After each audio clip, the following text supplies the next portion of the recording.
The Niger Junta arrests French officials after France refuses to leave the country. As the follow-up story of the protests that were carried out in Niger and the power vacuum that replaced its president following a coup, the people of Niger demanded the French ambassador and the French troops leave their country. That is because they were meddling in the internal affairs of the country by refusing to recognize the new president and supporting the idea of the reinstatement of the deposed president. As a method of retaliation against the French government, the Niger Junta arrested a French official that was still in the country knowing fully well he disobeyed a deadline to leave the country. Stephane Julien, the councilor for French citizens abroad, was arrested in order to show their seriousness about wanting France to go. A move they had to make since Macron kept insisting to stay in Niger after being asked to leave. The President of France does not recognize the junta as a legitimate organization but rather sees it as an illegal organization of military rebels causing unrest in the country and isn't looking to follow orders from them. To borrow a quote from the late Mohammed Gaddafi, the Western world sees liberation movements as acts of terrorism. Quick questions. Do you think the junta did the right thing by arresting the French councillor? Whose side are you on? Niger or France? Share your thoughts with us in the comment section below. The Nigerian junta was the organization responsible for the coup in Niger and has established itself as a national council safeguarding the welfare of Niger.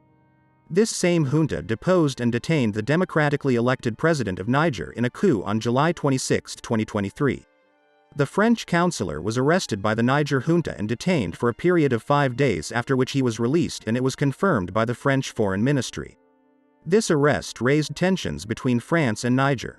It is still not clear where and how the French councillor was arrested or if the officials in France knew where he was held after his arrest. The thought might cross your mind: if Niger had kept the French councillor detained even after France asked for his immediate release, it would have created friction which might have even led to a war between the two countries. The reason why the councillor was arrested in the first place was because of France's stubbornness to leave the country. Niger had to show them they were serious about their decision for France to leave their country.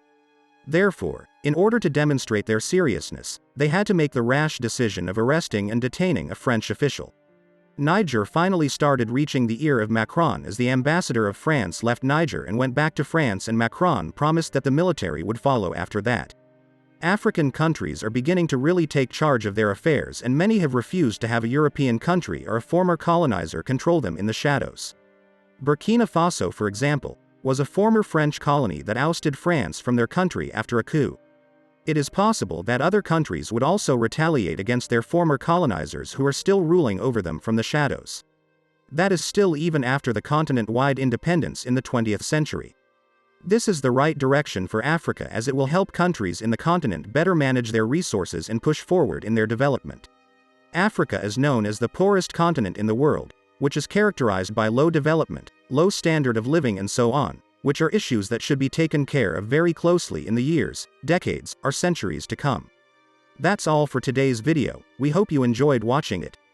Feel free to give your opinions on the issue after watching the video. For more videos like this, like and subscribe to our channel. Also, be sure to turn on the notification bell icon so that you won't miss any of our updates. Thanks for watching, and see you next time.